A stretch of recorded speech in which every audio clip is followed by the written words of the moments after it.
যাদের সন্তান হচ্ছে না, আল্লাহর কসম করে বলছি এই দোয়াটা পড়েন, আপনার সন্তান হবে। আল্লাযী বিয়াদিহি নাফসি, যে সত্তার হাতে আমার প্রাণ, ওই আল্লাহর কসম করে বলছি এটি ইব্রাহিম আলাইহিস সালামের দোয়া। তিনি এই দোয়াটা পড়ে 85 বছরের সন্তান পেয়েছেন। আপনার কত বছর হয়েছে? আপনিও সন্তান পাবেন ইনশাআল্লাহ। আল্লাহ আপনাকে সন্তান দান করবেন। অনেক দেশ থেকে বিদেশ থেকে ফোন আসে, হুজুর সন্তান হচ্ছে না, কি করব, কোন দোয়া পড়লে সন্তান হবে? আমি বলি আপনি কোরআন আল কারীমে শুধুমাত্র এই আয়াতটা পড়েন, এই আয়াতের উসিলায় আল্লাহ আপনাকে সন্তান দান করবেন। এই আয়াত পড়ে হযরত ইব্রাহিম আলাইহিস সালাম 86 বছরের সন্তান পেয়েছেন, আপনিও পাবেন ইনশাআল্লাহ।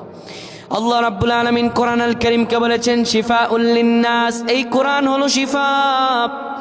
যত বিপদেই পড়ে যাও না কেন বান্দা, তুমি যদি আমি রবের কাছে যাও, আমি আল্লাহ তোমাকে দান করব। যত বড় আশাহত হও না কেন বান্দা, তুমি মন খারাপ করো না, আমি আল্লাহ তোমাকে জানিয়ে দিলাম আল্লাহু দাইফু লিমান ইয়াশাউ ওয়াল্লাহু ওয়াসিউন আলিম। আমি আল্লাহ তো প্রাচুর্যের অধিকারী, তোমাকে সব দেব বান্দা, আমার কাছে তুমি চাও। প্রিয় ভাইরা আমার, আপনারা যদি আমলটা করতে পারেন, আমার আল্লাহ মনের আশা পূরণ করে দিবেন। আপনি সকালে কিবলামুখী হবেন, 10 বার দুরূদ শরীফ পড়বেন, এরপরে পড়বেন রব্বি হাবলি মিনাস সালিহিন, হে আল্লাহ আপনি আমাকে সৎকর্মশীল সন্তান দান করেন। এই দোয়া পরে হযরত ইব্রাহিম আলাইহিস সালাম সন্তান পেয়েছেন। এটা পড়বেন 99 বার। এরপরে আপনি 100 বার পড়বেন লা ইলাহা ইল্লাল্লাহ 100 বার।